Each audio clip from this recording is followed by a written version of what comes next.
ለን ያገሬ ሰዎች እንዴት ናችሁ? እንደተለመደው ዛሬም በሌላ ቪዲዮ ተቻለው የዛሬ ቪዲዮአችን የሚሆነው ወደ ፒያሳ አካባቢ ወጣ ብለናል። አሪፍ ቦታ አሳያችኋለሁ።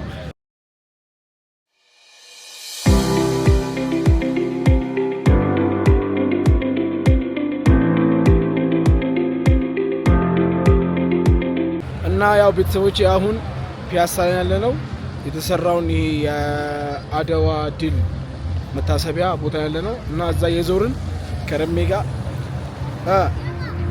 እና ዞር ዞር አሳያችኋለሁ። እናንተም ላይክ፣ ሼር፣ ሰብስክራይብ እንዳትረሱ።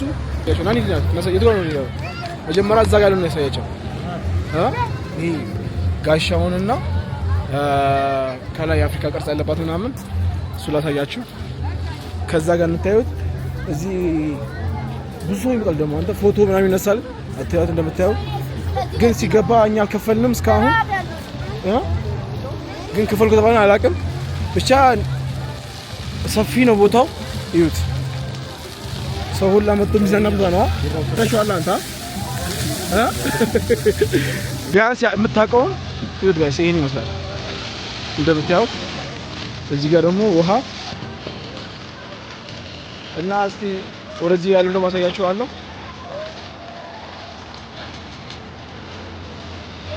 በጣም ደስ የሚል ቦታ ነው።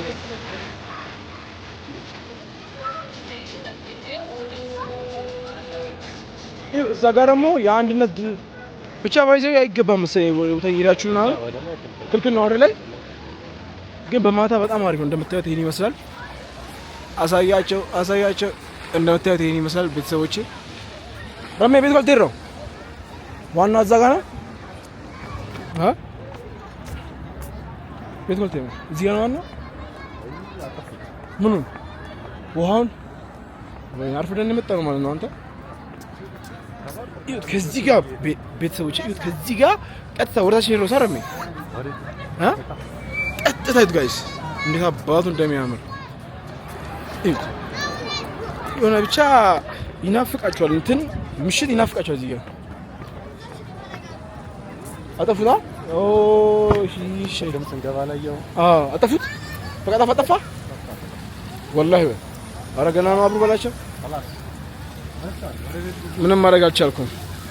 እዚች ጋር በጣም እንትን ውሃው ያስደንሱት ነበር እንደምታዩት።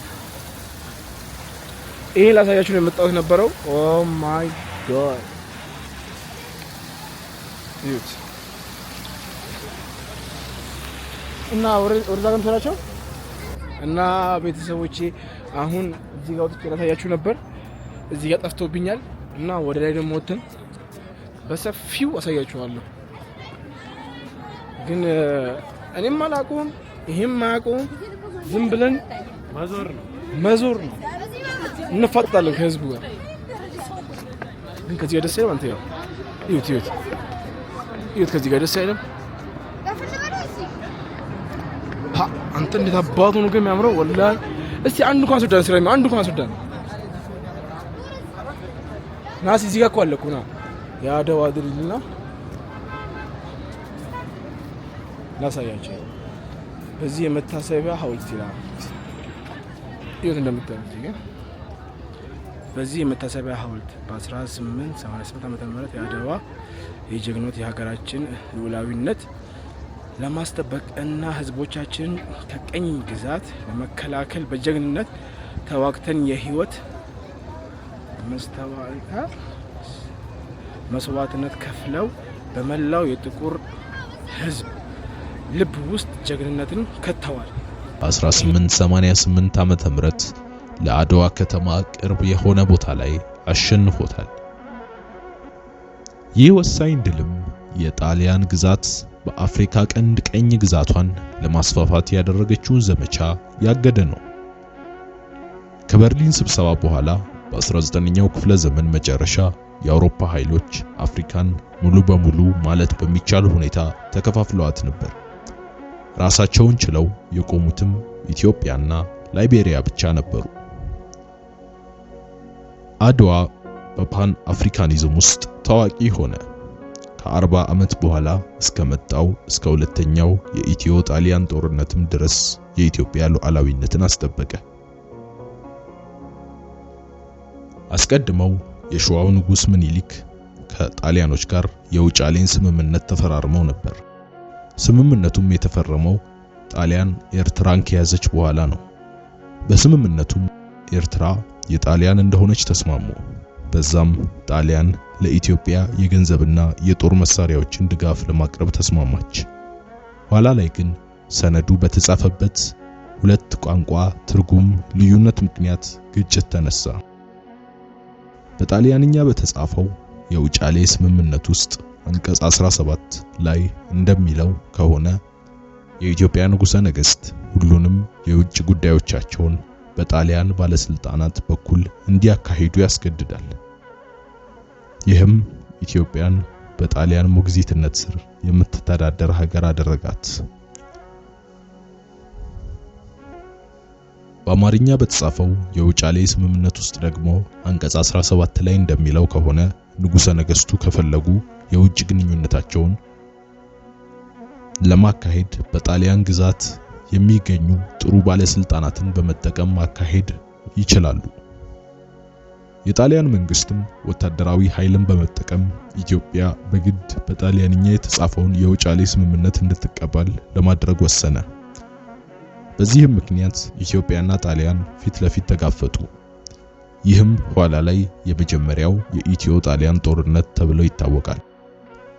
የጣሊያን ሰራዊትም የትግራይ ዋና ከተማ አድዋን ተቆጣጠሩ። ከወር በኋላም የባራቴሪ ሰራዊት በኮቲት ጦርነት የራስ መንገሻን ጦር በማሸነፍ መንገሻን ወደ ደቡብ እንዲሸሽ አስገደደው። በ1888 ጣሊያኖች የኢትዮጵያን ድንበር አልፈው ጠልቀው ገቡ። በአምባ አላጊ ጦርነትም ራስ መኮንን ወልደ ሚካኤል፣ ፊት አውራሪ ገበየውና ራስ መንገሻ ዮሐንስ የኢትዮጵያን በቁጥር በላጩን የምኒልክን ግንባር ቀደም የሰራዊት ቡድን በመምራት ትንሹን የጣሊያን ጦር ደመሰሱ። ጣሊያኖችም በትግራይ ክፍለ ሀገር ራስን ለመከላከል ወደሚመቹ አካባቢዎች መሸሽ ግድ ሆነባቸው። እነዚህ ናቸው አያችሁ ጋይስ ቤተሰቦቼ። እና በጣም በ1888 የተለፋበት ቦታ ነው። ቀጥታ አሁን ወደዛ ፒያሳ፣ ይሄን ፒያሳ፣ ሁሉም ፒያሳ አንተ ፒያሳ ግን አንተ ግን ሰፈሩ በጣም ደስ የሚል ነው ወላሂ። ይሄ በረየ ሳይ አውቶ ነው ሰይ እዚህ ብቻ አይደለም ሐረር ብታዩት ሐረር ወላሂ እንትኑ ጋር አይላፍ ሐረር የሚለው ጋር ባይዘው ቦታው ይሄው እኔ መሰለኝ ግን ማለት ነው ይሄ ሙሉ አንድ ላይ ቦታ ነው። እዚህ ጋር አስፋልት እንዳለ ነው ግን ቦታው በጣም ሀሪፍ ነው። የአድዋ ድል መታሰቢያ በዛ ጋር ነው። ለምን በዛ ጋር አዎ የአድዋ ድል መታሰቢያውን ሐቂቃ ስላችሁ እውነቴን ነው አላ የሆነ ድባብ ነው አለው።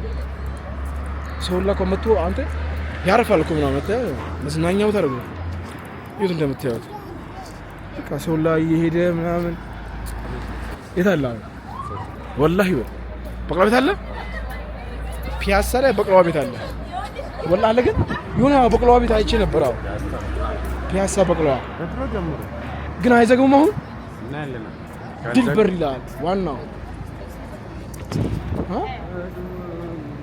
ይድልበር እና ቤተሰቦች አሁን ወደ በቅላ እየሄድን ነው። ላሳያችሁ ይሄን ስላችሁ በጣም ሀሪፍ ነው። በቃ ሀሪፍ ነው። ፒስ ነው። በቃ እንትናችሁ ደህንነታችሁ ይጠበቃል። በየቦታው ፖሊስ ሁሉ ነገር አለ። ፖሊስ እየዞረ ያህል ብቻ ደህንነታችሁ ይጠበቃል ምናምን ሰላም አለ። ዘጭ ነው ፏ ነው በጣም ደስ ይላል ስላችሁ። አይ ይሄ እኮ ሁሉም ቦታ ሁሉም ሀገር ላይ ነው መሰለኝ። የአድዋ ድል ሳይሆን እንደዚህ ማብራት አለ። የቱ ይሄ ውስጡ ገና ወደፊት ይሄስ ቤተሰቦች ሰው ላታይም የማረፊያ ቦታ ነው። በቃ መጥቶ የሚያርፍ ቦታ ነው። አንዴ ተጎበኘ ከዛ በኋላ ምን ቦታው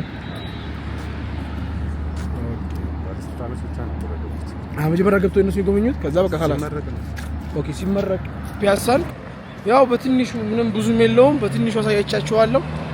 ቀደም ወደ በቅላ ቤት አካባቢ ልወሳችሁ ነበር።